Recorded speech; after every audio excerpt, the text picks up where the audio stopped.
একদিন নবীজির শরীরে খুব জ্বর। নবীজি তখন উঠতে পারে না, বসতে পারে না, খুব কঠিন জ্বর। নবীজি তখন তার আপন চাচতো ভাই ফজল ইবনে আব্বাসকে বলল, ফজল তুমি একটু আমাকে শক্ত করে ধরে বাহিরে নিয়ে যাও। যখন ফজল ইবনে আব্বাস নবীকে বুকের সাথে ধরলেন, এরপরে ধরে নবী আলাইহিস সালাতু ওয়াস সালামকে যখন বাহিরে নিলেন, এরপরে নবীজি তখন ফজলকে বলল, ফজল যতগুলি পুরুষ সাহাবী আছে আশেপাশে সবগুলারে ডাকো।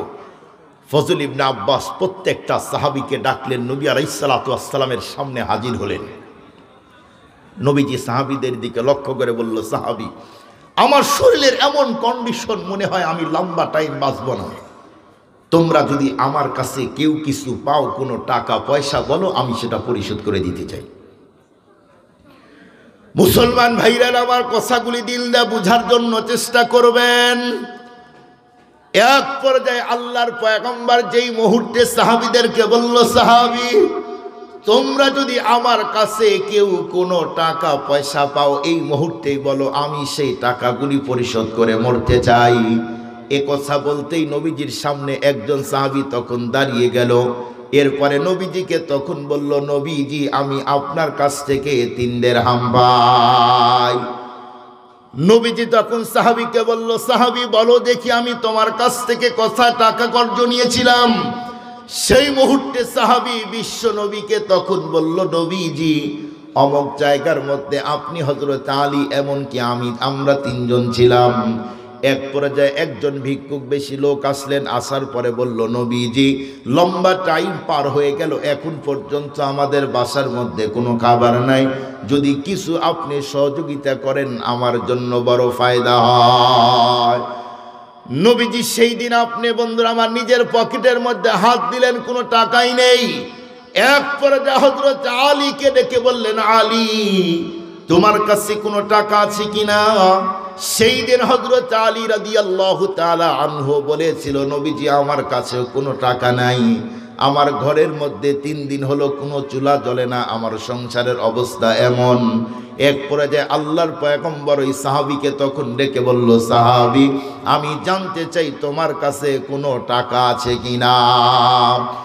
সাহাবী বলল, নবীজি ওই দিন যখন আপনি আমার কাছে টাকা চেয়েছিলেন, সেই দিন আমি আপনারে আমার পকেট থেকে 3 দিরহাম দিয়েছিলাম।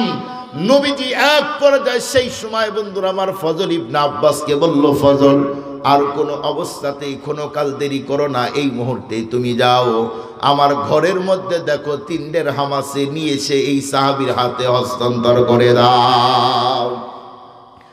মুসলমান ভাইরা আমার এক পর্যায়ে ফজল ইবনে আব্বাস সেখান থেকে বিশ্ব নবীর ঘরে গিয়েছে। যাওয়ার পরে 3 দিরহাম এনে বন্ধুরা আমার নবীজির হাতেই যখন হস্তান্তর করে দেয়, এক পর্যায়ে আল্লাহর পয়গম্বর সাহাবীদেরকে তখন ডেকে বলল, সাহাবী আমি যদি কাউকে আমার জবান দ্বারা দুঃখ আর কষ্ট আর আঘাত দিয়ে থাকি, এই মুহূর্তেও তোমাদের জবান দ্বারায় আমি নবীকে দুঃখ আর কষ্ট দিয়ে দাও। বিশ্বনবী শুধু এগুলি বললেন তাই নয়, এরপর নবীজি বলল, আমার সাহাবীরা আমি যদি কাউকে আমার পা দ্বারা দুঃখ আর কষ্ট দিয়ে থাকি, এই মুহূর্তেই তোমাদের পা দ্বারায় আমি নবীকে দুঃখ আর কষ্ট দিয়ে দাও। আল্লাহর পয়গম্বর এরপরে সাহাবীদেরকে বলল, সাহাবীরা আমি যদি কাউকে আমার হাত দ্বারা দুঃখ আর কষ্ট দিয়ে থাকি, এই মুহূর্তেই তোমাদের হাত দ্বারা দুঃখ আর কষ্ট দিয়ে বদলা নিয়ে নাও। মুসলমান ভাইরা আমার যেই মুহূর্তে বিশ্বনবী বলল, আমার সাহাবীরা আমি যদি কাউকে আমার হাত দ্বারা আঘাত আর কষ্ট দিয়ে থাকি, এই মুহূর্তেই তোমরাও তোমাদের হাত দ্বারা আমাকে দুঃখ আর কষ্ট দিয়ে দাও। এক পর্যায়ে বন্ধুরা আমার একজন সাহাবী তখন দাঁড়িয়ে গেল। এরপরে নবীজিকে তখন বলল, নবীজি অমুক যুদ্ধের ময়দানে আপনার একদম নিকটবর্তী আমি দাঁড়িয়েছিলাম, এমন মুহূর্তে আপনি যখন যুদ্ধের ময়দানে লাঠি ঘুরাইতেছিলেন, সেই মুহূর্তে লাঠি ঘুরাইতে ঘুরাইতে আমার পিঠের উপরে তখন আঘাত লেগেছিল। নবীজি সেই দিন আমার পিঠে আঘাত লেগেছে, আজকে আমি বদলা নিতে চাই। নবীজি এক পর্যায়ে ফজল ইবনে আব্বাসকে ডেকে বলল, ফজল এই মুহূর্তেই আমার বন্ধুরা আমার সেই যুদ্ধের লাঠি আমার কন্যা ফাতেমার ঘরে আছে, যাও এক পর্যায়ে ফজল ইবনে আব্বাস সেখান থেকে বন্ধুরা আমার যখন ফজল ইবনে আব্বাস রওনা দিল, যাওয়ার পরে ফাতেমা রাদিয়াল্লাহু তাআলা আনহার ঘরের মধ্যে যখন আওয়াজ দেয়, সেই মুহূর্তে হযরতে ফাতেমা পর্দা মেনটেন করে বন্ধুরা আমার তখন দরজা ওপেন করে দেয়। নবীজির কন্যা তখন দেখে দরজা আওয়াজ দিয়ে বললেন, কে? তখন বলল, আমি ফজল। কেন আসছো, কি জন্য বলো? এক পর্যায়ে ফজল ইবনে আব্বাস তখন ডেকে বলল, ফাতেমা, বিশ্বনবী যুদ্ধের লাঠি চেয়েছে, এই মুহূর্তে যুদ্ধের লাঠি দিয়ে দাও। হযরতে ফাতেমা রাদিয়াল্লাহু তাআলা আনহা তখন ডেকে বলল, ফজল, যুদ্ধের লাঠি আব্বু এখন কি করবে? আমার বাবার পুরা শরীরের মধ্যেই তো এখন জ্বর শুরু হয়ে গেছে। আমার বাবার শরীরেই শুধু জ্বর তাই নয়, আমার আব্বু এখন যুদ্ধের লাঠি কি করবে? এখন তো যুদ্ধের মৌসুম নয়, যুদ্ধের লাঠি নিয়ে যাবে। সেই মুহূর্তে ফজল বন্ধুরা আমার তামাম ঘটনাই যখন বলে দিল, এক পর্যায়ে বন্ধুরা আমার ফাতেমা কোনো অবস্থাতেই যখন যুদ্ধের লাঠি দিতে চায় না, এরপরেও বাবার অর্ডার হয়েছে, এই জন্য নিজের হাত দিয়ে তখন যুদ্ধের লাঠি দিয়ে দেয়। আল্লাহু আকবার বলেন। আপনারা জানেন বাবারা ছেলেকে যেই পরিমাণ মহব্বত করে, এর চেয়ে মেয়েরা বেশি বেশি মহব্বত করে। কথা বলেন। ছেলেরা যদি বাবাকে 100 মহব্বত করে, মেয়েরা 200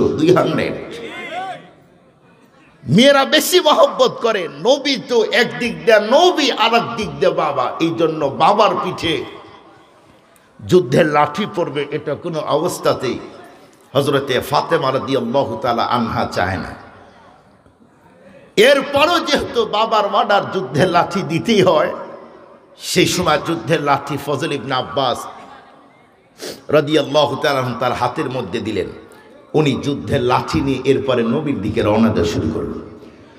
মুসলমান ভাইরা আমার, এক পর্যায়ে ফজল ইবনে আব্বাস যখন বিশ্ব নবীর দিকে রওনা দেয়, রাস্তা চলতে চলতে বন্ধুরা আমার ফজল ইবনে আব্বাস চোখের পানিগুলো ছেড়ে আল্লাহকে তখন ডেকে বলছে, রব্বুল আলামিন, যেই নবীর বডির উপরে তুমি মশা মাছি পরা হারাম করে দিয়েছ, আজকে সেই নবীর পিঠের উপরে একজন সাহাবী আঘাত করবে, আমি ফজল কোনো অবস্থাতেই এইটা মানতে পারি না। এরপরে ফজল ইবনে আব্বাস বন্ধুরা আমার বিশ্ব নবীর দিকে হাঁটা দেয়। এদিক দিয়ে হযরতে ফাতেমা তার 2টা সন্তান হাসান আর হুসাইনকে ডাকলো। এক পর্যায়ে যখন হযরতে হাসান আর হুসাইন রাদিয়াল্লাহু তাআলা যখন সামনে হাজির হয়, সেই সময় হযরতে ফাতেমা তখন ডেকে বলল, বাবা, এই মুহূর্তে তোমাদেরকে পাঠাইতে চাই, আর কোনো অবস্থাতেই তোমরা কোনো কাল দেরি করো না। আমি শুনলাম তোমার নানার বডির উপরে নাকি একজন সাহাবী আঘাত করবে, যতক্ষণ পর্যন্ত তোমাদের বডির মধ্যে নিঃশ্বাস আপ ডাউন করে, কোনো অবস্থাতেই যেন তোমার নানার পিঠে আঘাত না পড়ে যাও। মুসলমান ভাইরা আমার, যেই মুহূর্তে হাসান আর হুসাইন রাদিয়াল্লাহু তাআলা বিশ্ব নবীর দিকে দৌড়ায়, এক পর্যায়ে হযরতে ফজল ইবনে আব্বাস যখন বিশ্ব নবীর কাছে পৌঁছে গেল, সেই মুহূর্তে নবীজিকে তখন বলল, নবীজি, এই যে যুদ্ধের লাঠি আপনার হাতের মধ্যে দিয়ে দিলাম। এক পর্যায়ে নবী আলাইহিস সালাতু ওয়াস সালামের হাতের মধ্যেই যখন যুদ্ধের লাঠি দিয়ে দিল, সেই মুহূর্তে বন্ধুরা আমার আল্লাহর পয়গম্বর জনাবে মুহাম্মদুর রাসূলুল্লাহ সাল্লাল্লাহু আলাইহি ওয়াসাল্লাম যুদ্ধের লাঠি তখন হাতের মধ্যে নিলেন। এরপরে সাহাবীকে তখন ডেকে বলল, সাহাবী, এই যে সেই যুদ্ধের লাঠি তোমার হাতে আমি দিয়ে দিলাম। সাহাবী যখন যুদ্ধের লাঠি নিজের হাতের মধ্যে নিল, এরপর নবীকে বলল, নবীজি, এখন আপনার পিঠের উপরে আমি ওই আঘাতটা দিতে চাই। নবীজি সেই মুহূর্তে সাহাবীকে বলল, সাহাবী, সেই দিন তোমার পিঠে যত জোরে আঘাত করেছিলাম, এর চেয়ে একটু বেশি হলেও তুমি আঘাত করে বদলা নিয়ে নাও। এ কথা বলতেই সিদ্দিক আকবর বন্ধুরা আমার তখন সাহাবীর সামনে হাজির হলো। এরপরে সাহাবীকে তখন ডেকে বলল, সাহাবী, তোমার কি হলো? আমি আবু বকর বেঁচে থাকতে আমার নবীকে আমার সামনে আঘাত করবে আমি মানতে পারি না। সিদ্দিক আকবর দৌড়িয়ে গিয়ে বলল, সাহাবী, বিশ্ব নবীর পরিবর্তে আমি আবু বকর আমার পিঠটা এগিয়ে দিলাম, আমার পিঠের উপরে তুমি আঘাত করে দাও। এরপরেও কোনো অবস্থাতেই নবীর পিঠে আঘাত দিতে পারো না। কিন্তু সাহাবী কোনো অবস্থাতেই সিদ্দিক আকবরের পিঠের উপরে আঘাত করতে চায় না। বিশ্বনবী বন্ধুরা আমার যখন দূর থেকে লক্ষ্য করি, বন্ধুরা আমার লক্ষ্য করতেছে, এক পর্যায়ে ফারুক আজম সেখান থেকে বন্ধুরা আমার দৌড় দিল। এরপরে সাহাবীকে বললেন, সাহাবী, যদি আবু বকরের পিঠটা তোমার পছন্দ না হয়, আমি ওমরে ফারুক আমার পিঠটা তোমার কাছে এগিয়ে দিলাম, আমার পিঠে আঘাত করো, এরপরেও নবীর পিঠে আঘাত দিও না। মুসলমান ভাইরা আমার, কিন্তু সাহাবী কোনো অবস্থাতে আবু বকর ওমর দুইজনের পিঠে আঘাত করতে চায় না। এরপর হযরত ওসমান, হযরত আলী রাদিয়াল্লাহু তাআলা আনহু এগিয়ে গেল, কিন্তু কোনো অবস্থাতেই সাহাবী বন্ধুরা আমার হযরত আলী ওসমানের পিঠে আঘাত দিতে চায় না। এক পর্যায়ে সালমান ফার্সি বন্ধুরা আমার বৃদ্ধ একজন সাহাবী দৌড়িয়ে হাজির হলো। আসার পরে ডেকে বলল, সাহাবী, আমি সালমান ফার্সি নিজের পিঠটা তোমার সামনে অক্ষ করে দিলাম, বিশ্বনবীর পরিবর্তে আমার পিঠের উপরে আঘাত করো, এরপরেও কোনো অবস্থাতেই আমার নবীর পিঠে আঘাত দিতে দিব না।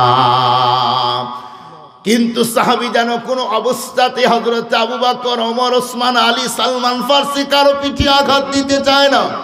এক পর্যায়ে নবী বলল, সাহাবী, তুমি কারো পিঠে আঘাত করো না, এই মুহূর্তেই তুমি আমার পিঠে আঘাত করো। এ কথা বলতেই সাহাবী যখন বন্ধুরা আমার বিশ্ব নবীর দিকে আগায়, এমন মুহূর্তে হযরত হাসান আর হুসেন রাদিয়াল্লাহু তাআলা এগিয়ে আসলো। আসার পরে তখন বলল, সাহাবী, যেই নানার পিঠের উপরে নানাকে আমরা ঘোড়া বানায় আমরা চলতাম, যেই নানাকে আমরা ঘোড়া বানায় নানার পিঠের উপরে বারবার আমরা দুই ভাই উঠেছি, আজকে সেই নানার পিঠের উপরে আঘাত করবে, আমরা দুই ভাই কোনো অবস্থাতেই তা মানতে পারবো না। এই মুহূর্তে আমরা দুই ভাই নিজের পিঠটা এগিয়ে দিলাম, যত ইচ্ছা আমাদের পিঠের উপরে মারো, মারতে মারতে রক্তাক্ত করে দাও, এরপরেও কোনো অবস্থাতেই আমাদের সামনে নানার পিঠে আঘাত দিতে দিব না। কিন্তু বিশ্বনবী তখন ডেকে বলল, সাহাবী, না না না, তুমি আমার কলিজার টুকরা দুই নাতির উপরে তুমি আঘাত দিও না, আমি তো হাসান আর হুসাইনকে আমি অনেক মহব্বত করি, আমার সামনে তুমি আঘাত করো না। এক পর্যায়ে সাহাবী বন্ধুরা আমার যখন বিশ্ব নবীর পিছনে আসলেন, নবীজি সেই মুহূর্তে সাহাবীকে তখন ডেকে বলল, সাহাবী, এই মুহূর্তেই তুমি আমার পিঠের উপরে আঘাত করে সেই যুদ্ধের বদলা নিয়ে নাও। মুসলমান ভাইরা আমার, কথাগুলি ঠান্ডা মাথায় বুঝবেন। এক পর্যায়ে যখন সাহাবী বিশ্ব নবীর পিছে গিয়েছে, পিছনে যাওয়ার পরে নবীকে তখন বলল, নবীজি, যুদ্ধের ময়দানে আমি একদম বস্ত্রহীন ছিলাম, কোনো কাপড় পরনে আমার ছিল না, নবীজি এই মুহূর্তে আপনার পরনের মধ্যে এখন জামা দেখা যায়, ওগো নবীজি, আপনি পিঠটা ফাঁকা করে দেন, আপনার খালি পিঠের উপরে আমি সেই যুদ্ধের লাঠি দ্বারায় আঘাত করতে চাই। মুসলমান ভাইরা আমার, যেই মুহূর্তে নবীজি পিঠটা ফাঁকা করে দিল, সাহাবী একদম নবীজির কাছাকাছি গিয়েছে। এরপরে যখন লাঠি উপরে উঠাইছে, সমস্ত সাহাবীগুলি চোখের পানিগুলো ছেড়ে তখন কান্না করা শুরু করে দেয়।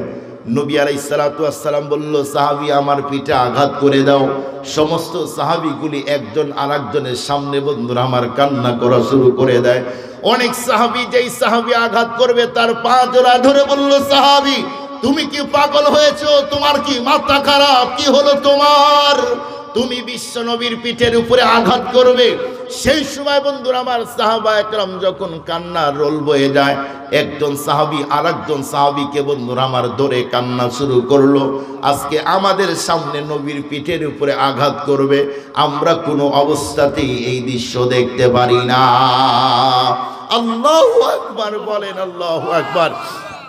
সাহাবা একরাম নবীকে তো মহব্বত করতো আমাদের চেয়ে কম। কথা বলেন, কথা বলেন না কেন আপনারা ভাই? কম মহব্বত করতেন না বেশি? কম না বেশি এটা তো বলবেন, এছাড়া তো বুঝবে আপনারাই বেশি মহব্বত করেন। সাহাবা একরাম নবীকে মহব্বত করতেন সবচেয়ে বেশি। নবীর সামনে, সাহাবীদের সামনে কোনো একজন কাফের নবীর বিরুদ্ধে কথা বলবে, এটাই সাহাবা একরাম মানতে রাজি না।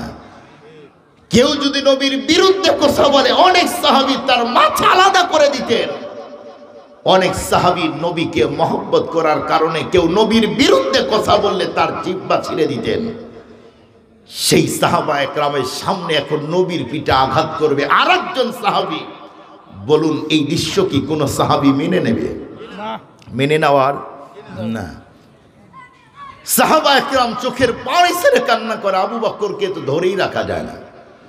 ওমরে ফারুক রাদিয়াল্লাহু তাআলা কোন সাহাবী যেই সাহাবীর নাম শুনলে কাফের আর বেঈমানদের অন্তর কাঁপে, তাদের জিয়ার পর্যন্ত কাঁপা শুরু করে দেয়। সেই পাওয়ারফুল ক্ষমতাওয়ালা এমন সাহাবী সামনে নবীকে মারবে, সাহাবায়ে কেরাম সহ্য করতে পারে না। কারণ সাহাবায়ে কেরাম তো রসুলকে মহব্বত করেছেন অনেক বেশি। আমাদের মতো মোরা মুসলমান, মোরা মহব্বত করা সাহাবায়ে কেরাম ছিলেন না। সম্মানিত উপস্থিতি, দুঃখ নিয়ে একটা কথা এই জায়গায় বলতে চাই, আমাদের সামনে নবীর বিরুদ্ধে কথা বলে, আমরা হাও বলি না, নাও বলি না, আওয়াজও দিই না, কম্বল দিয়ে কমাই, কথা বলেন। কিন্তু সিদ্দিক আকবরের সামনে একজন ইহুদি যখন আল্লাহ এবং রাসূলুল্লাহর বিরুদ্ধে কথা বললেন, সিদ্দিক আকবর ইহুদি আলেমের গালে এত জোরে চপেট আঘাত করে দিলেন, যখন তার গালের উপরে আঘাত পড়লো, ইহুদি আলেম খালি এদিক সেদিক ঘুরে আর চোখের সামনে জোনাকি পোকা দেখে আর রাস্তা দেখে না। সিদ্দিক আকবর যখন আঘাত করলেন, নবীকে আর আল্লাহকে নিয়ে কটূক্তি করার কারণে ওই ইহুদি পণ্ডিত তখন উনি ভাবলেন যে বিচার কার কাছে দিব, কারণ নবীর পরে আবু বকর, আবু বকরের উপরে নবী, আবু বকরের উপরে নবী ছাড়া তো আর কেউ নাই। কিন্তু ইহুদি আলেম নবী আলাইহিস সালাতু ওয়াস সালামকে এসে বলল, নবীজি আপনার নরম সাহাবী আবু বকর ও আমার গালে আঘাত করেছে। নবীজি বিশ্বাসই করে না, সুবহানাল্লাহ বলেন। নবী বলল, আরে এই কাজটা আমার আবু বকরের না, হইলে ওমর হইতে পারে। হইলে কি হইতে পারে? আপনারা জানেন ঘটনা। এরপরে পয়েন্ট আউট করুন। নবী বলল, না না, আবার আবু বকর এই কাজ করতেই পারে না। তখন বলল, না আবু বকর এই কাজ, না না, আমার আবু বকরের তো এই কাজ নেই, কাজ তো ওমরের। এ কথা বলতে বলতেই সিদ্দিক আকবর রাদিয়াল্লাহু তাআলা হাজির হলেন নবী আলাইহিস সালাতু ওয়াস সালামের কাছে। দেখার পরেই তো ইহুদি আলেম তো এখন ভয়, না জানি এখন কি হয়। নবী আলাইহিস সালাতু ওয়াস সালাম আবু বকর সিদ্দিক রাদিয়াল্লাহু তাআলা কে ডেকে বলল, আবু বকর শুনলাম তুমি নাকি ইহুদি আলেমকে মেরেছো। সিদ্দিক আকবর বলল, নবীজি কেন মেরেছি ও কি বলেছে আমি জানি না, কিন্তু ওকে মেরেছি কেন এটা আপনার আগে শোনা দরকার। কেন মেরেছো? বলে, ওগো নবীজি আপনার বিরুদ্ধে এবং আল্লাহর বিরুদ্ধে বাজে কথা বলেছে, আপনার বিরুদ্ধে আর আল্লাহর বিরুদ্ধে আমি আবু বকরের সামনে যদি কেউ কথা বলে আমি কাউকেই ছাড় দিতে পারি না। নবী আপনার বিরুদ্ধে কথা বলার কারণে ওর গালে একটা জল লাগাই দিয়েছে। খুব ভালো করে বুঝবেন, এরা হলেন সাহাবী যাদের অন্তরে রাসূলুল্লাহর মহব্বত সবচেয়ে বেশি। যায়েদ ইবনে সুনা ইহুদি পণ্ডিত, ওই যে বলেছিলাম নবীজি কর্জ নিয়েছিলেন, সেই দিন যায়েদ ইবনে সুনা নবীকে যা মন চায় তা অশ্লীল ভাষায় কথা বলতেছে। ওমরে ফারুক দৌড়িয়ে গিয়ে যায়েদ ইবনে সুনার গলা চাপ দেয়, বলে, তোর এত বড় স্পর্ধা কি করে হয়? আমি এই ওমর এখানে দাঁড়িয়ে থাকবো, আমি ওমর এই জায়গা স্টিল দাঁড়িয়ে আছি, আমার সামনে আমার রাসূলকে নিয়ে কথা বলবে, আমি ওমর এটা কখনোই সহ্য করতে পারবো না। নবীজি ওমরে ফারুক রাদিয়াল্লাহু তাআলা কে বলল, ওমর তুমি একটু শান্ত হও, এত গরম হয়ো না। সুবহানাল্লাহ বলেন। কি মহব্বত তাদের অন্তরে! শুধু এখানেই না, আরো অনেক সাহাবী ছিলেন রাসূলুল্লাহকে অনেক বেশি মহব্বত করতেন। যেমন একজন অন্ধ সাহাবী, তার চোখ দিয়ে কিছুই দেখতে পেতেন না। উনি একা একা খাবার, একা একা রাস্তা চলা, পোশাক পরিষ্কার করা, হাজতে যাওয়া, উনি একা একা তেমন কিছুই করতে পারতেন না। কিন্তু এই সাহাবীর স্ত্রী ছিলেন একজন নন মুসলিম বিধর্মী। এই সাহাবীর সামনেই মাঝে মাঝে তার স্ত্রী নবী আলাইহিস সালাতু ওয়াস সালামের ব্যঙ্গ, নবীকে নিয়ে কটূক্তি করতেন, নবীর ব্যক্তিত্বের উপরে আক্রমণ করতেন। অন্ধ সাহাবী বেগমকে বলতো, বেগম আমি তোমারে অনেক মহব্বত করি, এর মানে এই নয় রাসূলুল্লাহর চেয়ে তোমাকে বেশি মহব্বত করি। তুমি আমার সামনে যদি আর একদিন আমার রাসূলকে নিয়ে কথা বলো, সেই দিন কিন্তু তোমারে দুনিয়াতে থাকার আর সুযোগ থাকবে না। স্ত্রী তখন হেসে দিয়ে বলতো, আরে নবীর মহব্বত, যে নবীর কারণে পুরা মক্কায় অশান্তি, ভাই ভাইয়ের মধ্যে, নাউজুবিল্লাহ বলেন, ওই নবীর জন্য তোমার এত দরদ উঠলে উঠলো। সাহাবী বললেন যে, দেখো আমি আমার রাসূলকে জীবনের চেয়ে বেশি মহব্বত করি। তোমার মহব্বত, তোমার চেয়ে আমি আমার জীবনকে বেশি মহব্বত করি, আর আমার জীবনের চেয়ে বেশি মহব্বত করি আমার রসুলকে। প্রতিদিন রসুলের বিরুদ্ধে কথা বলে অন্ধ সাহাবী, শুধুই সতর্ক দেয়, শুধুই সতর্ক। আপনারা জানেন ফুটবল খেলা, কোনো প্লেয়ার যদি একবার ফাউল খেলে তখন একটা হলুদ কার্ড দেয়, আবার যখন রং খেলে আর একটা হলুদ কার্ড দেয়, তৃতীয়বার যখন আবার ফাউল খেলে বলুন তো দেখি তখন কি কার্ড দেয়? লাল কার্ড। বারবার সতর্ক করলেন কিন্তু উনি সতর্ক হয় না। একদিন সাহাবী উনি ভাবলেন আমার চোখ নাই তাতে কি হয়েছে, আমার স্ত্রী আমাকে অনেক কাজে হেল্প করে, কিন্তু এই স্ত্রী আমার রসুলকে নিয়ে কথা বলে, একে বাঁচিয়ে রাখার আর কোনো সুযোগ নেই। সাহাবী নিজে নিজে আল্লাহর সাথে কন্ট্যাক্ট করলেন, রব আজকে যদি আমার স্ত্রী আমার রসুলের বিরুদ্ধে কথা বলে, আজকে ওর মাথা এক জায়গায় বডি আর এক জায়গায় করে দিব। এ কথা বলেই সাহাবী নিজের কাছেই রেখে দিলেন। এরপরেই যখন সাহাবী সেই সময় আছেন শুয়ে, এমন মুহূর্তেই যখন নবীর বিরুদ্ধে অন্ধ সাহাবীর সামনে তার স্ত্রী কথা বললেন, সাহাবী তলোয়ার বের করে নারে তাকবীর আল্লাহু আকবার বলে স্ত্রীর বডি এক জায়গায়, মাথা তখন আরেক জায়গায় করে দেয়। এটা হলো রসুল প্রেম, এটা হলো রসুলুল্লাহর মহব্বত, ভালোবাসা। আজকে নজর করে দেখেন, ইন্ডিয়াতে মহারাজ্যের মহারাজ রসুলের বিরুদ্ধে কথা বলল, রসুলের ব্যক্তিত্বের উপরে আক্রমণ করলো, অথচ পৃথিবীতে প্রায় 200 কোটি মুসলমান, ইন্ডিয়াতে মহারাজ্যের মহারাজ রসুলকে সন্ত্রাস বলল, রসুলকে নিয়ে বাজে কটূক্তি করলো। শুধু তাই নয়, আমার রসুলকে লজ্জা শব্দ ব্যবহার করলো। এরপরেও আমার দেশের মুসলমানের কোনো আওয়াজ নাই।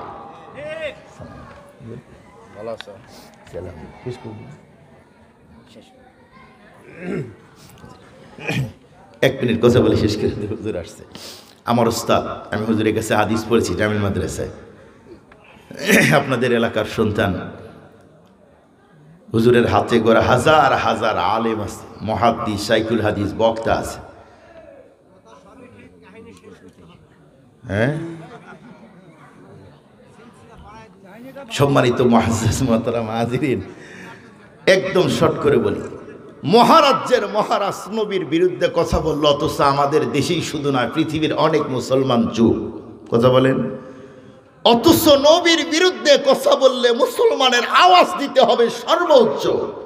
যদি মুসলমান আওয়াজ না দেয় তাহলে তার ঈমানের মধ্যে সমস্যা। হিন্দু মহারাজ্যের মহারাজ, হিন্দু একজন পণ্ডিত, উনি কি বললেন? উনি বললেন আমার রসুল নাকি সন্ত্রাস। নাউজুবিল্লাহ বলেন। উনি বললেন আমার রসুল নাকি লুচ্চা। অথচ পৃথিবীর ইতিহাস মন্থন করে দেখেন, আবু জেহেল আমার নবীর নবুয়ত মানে নাই, রিসালাত মানে নাই, কোরআন মানে নাই, আল্লাহ মানে নাই, কিন্তু আবু জেহেল কখনো নবীকে কখনো সন্ত্রাস বলে নাই। আবু জেহেল কখনো আমার রসুলকে লুচ্চা শব্দ ব্যবহার করে নাই। অথচ ইহুদি, অথচ বর্তমান যুগের মহারাজ্যের মহারাজ রসুলকে নিয়ে কথা বলল। আমরা অনেকে জানিও না, কেউ জানলে কোনো প্রতিবাদও করি না। মনে রাখবেন, রসুলের বিরুদ্ধে কেউ কথা বললে যদি মুসলমান চুপ থাকে, ওর ঈমানে ভেজাল। আল্লাহ পাক রব্বুল আলামিন যে কথাগুলি বললাম, এই কথাগুলি বুঝে আমল করা তৌফিক দান করুক। আমিন বলেন। ওয়া আখির দাওয়ানা আলহামদুলিল্লাহি রাব্বিল আলামিন।